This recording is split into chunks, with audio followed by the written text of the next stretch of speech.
പോലീസിന് ഗുരുതര വീഴ്ച സംഭവിച്ചു. 2022 നെന്മാറ പോലീസ് സ്റ്റേഷൻ പരിധിയിൽ കടക്കരുതെന്ന ഉപാധിയോടെ കോടതി ചെന്താമരയ്ക്ക് ജാമ്യം കൊടുത്തു. 2023 നെന്മാറ പഞ്ചായത്ത് പരിധി മാത്രമാക്കി ജാമ്യ ഇളവ് ചുരുക്കി. പ്രതി ഉപാധി ലംഘിച്ച് പഞ്ചായത്തിലെത്തി താമസിച്ചു. ഇത് കണ്ടെത്തിയിട്ടും പോലീസ് ജാമ്യം റദ്ദാക്കാൻ കോടതിയെ സമീപിച്ചില്ല. നമുക്ക് അതെന്താണ് എന്ന് കൂടി ഒന്ന് നോക്കാം. ജാമ്യ ഉത്തരവ് എങ്ങനെയാണ് പരിഷ്കരിച്ചത് എന്ന് നമുക്കൊന്ന് നോക്കാം.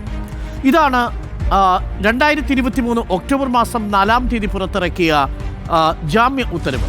ആ ജാമ്യ ഉത്തരവിൽ പ്രതിയായ ചെന്താമര ആവശ്യപ്പെട്ടതനുസരിച്ച് this is an application filed by the sole accused, അതായത് ചെന്താമര.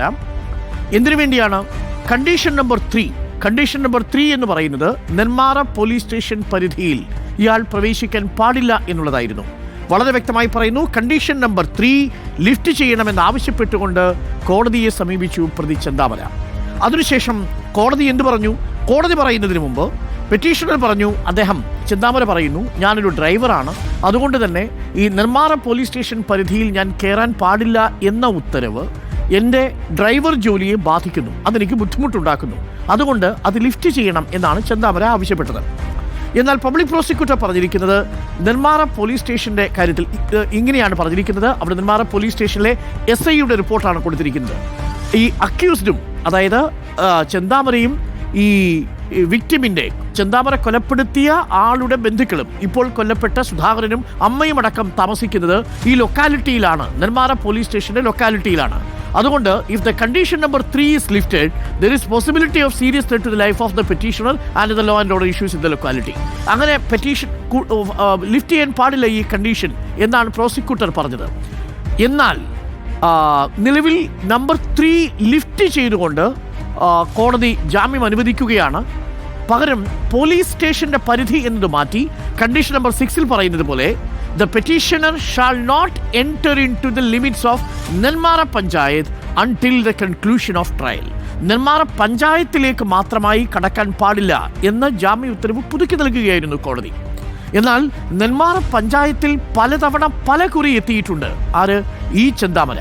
അവിടെ എത്തി താമസിച്ചിട്ടും അത് തെളിവ് സഹിതം പോലീസിന് കാട്ടിക്കൊടുത്തിട്ടും പോലീസ് ഈ കണ്ടീഷൻ നമ്പർ 6 പ്രകാരം നെന്മാറ പഞ്ചായത്തിൽ പ്രവേശിച്ച ചെന്താമരയെ ആ ജാമ്യത്തിന്റെ ഉപാധി ലംഘിച്ചു എന്നതിന്റെ പേരിൽ ജാമ്യം റദ്ദാക്കാൻ കോടതിയെ പോലീസ് സമീപിച്ചില്ല.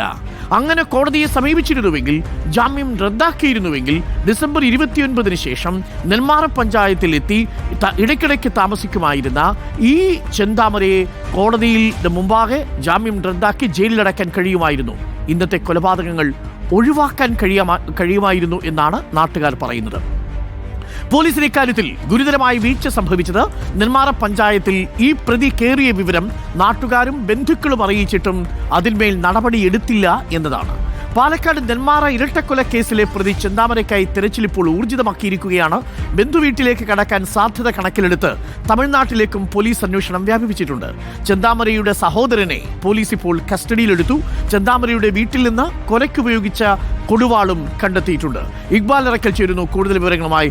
ഇക്ബാൽ അറക്കൽ, നിർഭാഗ്യകരമായ സംഭവമാണ് നടന്നത്, പക്ഷേ ഇപ്പോഴും പ്രതി കാണാമറയത്ത് തന്നെയാണ്.